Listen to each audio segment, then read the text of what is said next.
Hello children, welcome to CA class. Today we will study the same chapter, chapter 6 program coding. Students, early in previous session we studied literals. We studied 4 types of literals: integer literals, real literals, string literals and character literal. Today we will study about escape sequence. In escape sequence, there are actually 2 characters, okay? A symbol and a T. Slash and a letter. Each letter has some meaning. This is an escape sequence, this is another escape sequence, and these escape sequence have some meaning in Java or any programming language. The same can be used in other programming languages also. So they are written as 2 characters, but they are actually 1 character only. Okay, slash is to escape and then T. T means you have seen tab key in the keyboard. You know what is the use of it? The tab used to insert specific amount of space in the document. The same way slash T will also work. When you use this slash T in the programming, then it will create a tab like space. Okay, as it happens with keyboard, when we click on the tab key, the same way this will also work. When we write slash n, okay, in Java, then it will work as enter key. Okay, slash n. You know, with enter key, what happens when we press enter key in the keyboard? It takes us to the new line. The same way slash n is also there for the new line. Okay. If there will be slash n in the program, then the content written after slash n will appear from the new line. Slash n and slash t, if written in single quote, they are valid character literal. You can see 2 characters here. But this symbol will be escaped and this will be having some meaning. The same way here also. So slash n for the new line and slash t for the tab key. Okay. If we want tab like space, we will use this in Java program. Now students will study data types. Data types, as the name suggests, it means the type of data. As you might have seen, if we are writing 17, it is a number. 17.0, a decimal number. If I am writing A, then it is a character, and if I am writing hello world, it will be the string. So as I will give you the example, you will be able to find the type of data. So the same way here also in programming, data types are predefined keywords. Java has already defined some words to find out the type of data. So it will be actually the predefined keywords. Keywords means the words occupied by Java. Words used by Java. So the predefined keywords which are already defined and will be used in programming language. Okay. So it identify the type of data. The data type will identify the type of data and it will find out that which type of operations will be associated with it. Operations like arithmetic operations. That means mathematical operators that can be used like plus, minus, multiply, divide and modulus.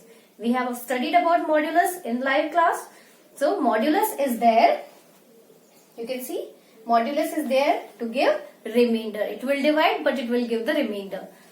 So it will find out the type of data first of all. Then it will find out the associated valid operations on it. Then we will study about some valid data types. There are data types for numbers. For numbers, we have 2 data types in Java, int and long. Int, you can see it is short form of integer. Okay, so int you have to write in small letters only. Okay, Java is case sensitive, so you have to take care while writing the program that small letters should be in small only, and wherever it is required to write capital letter, there you have to use capital letter only. So, if we are using int data type, means int data type, that means it will take only integer values. That means numbers without the decimal. Okay. For decimal, we have few more data types. So, we will study later on. So, int, if we want to store a number without decimal point, then we will use int data type. That both negative and positive can be there. We can write plus 17, minus 20, etc. So, that is integer. The thing is, sign can be used plus and minus, but decimal cannot be used. Then We will also find out that arithmetic operations can be performed on those numbers we have taken using into data type. So mathematical operations, you know very well that it applies on numbers. So plus, minus, multiply, divide and modulus. We used to call it modulus. So modulus means it will divide but it will give the remainder. I have discussed the same with you earlier in live class and I have given you example also. So now long data type. So long, you have to write in small letters, L-O-N-G. Long will be same as integer. Okay, both are same. But as the name suggests, long integers. That means large numbers, large integers.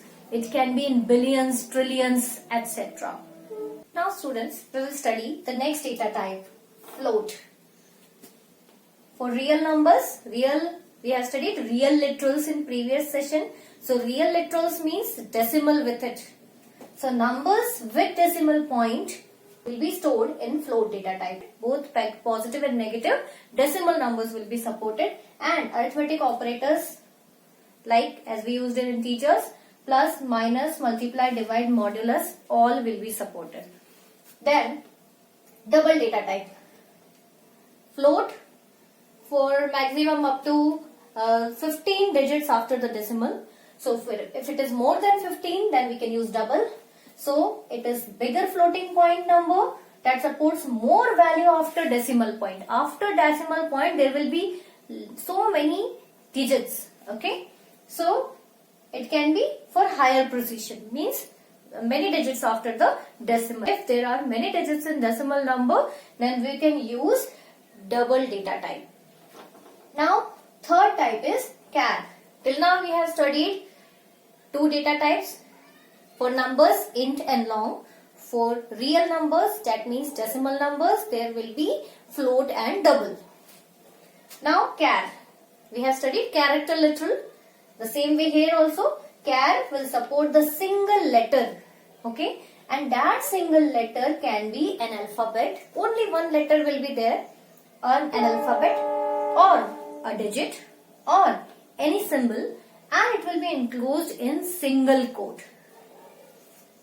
Then operations like multiply, divide, then modulus will not be supported. Okay, because we cannot divide two characters. A divided by B we cannot do. Then the string data type. So for string data type, it supports the text enclosed in double quotes. We have studied string literals. So string literals will be supported by string data type, and there can be the text and it will be inside the double quotes. Now, any arithmetic operator will not be supported except plus symbol. It supports plus symbol only if we want to join two strings. Okay, like if there is hello in double quotes, then we write plus and then world in double quotes. So, what will be printed? Hello world will be printed. So, two strings will be concatenated. Same way here also, it supports plus symbol. And it is used to concatenate two strings, means to join two strings. Here it is not addition, it is joining two strings. So students, only this much for today. All of you revise data types and learn it. It is very important. Thank you. Have a nice day.